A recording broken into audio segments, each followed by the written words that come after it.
You ask Tiger to solve. This deals with linear equations with one unknown. The final result is x equals -1. Let's solve it step by step. Simplify the expression. Group like terms.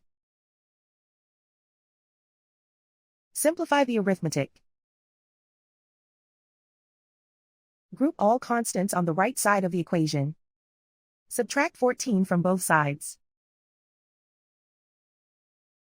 Simplify the arithmetic.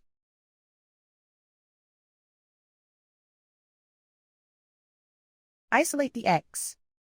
Divide both sides by 14. Simplify the fraction.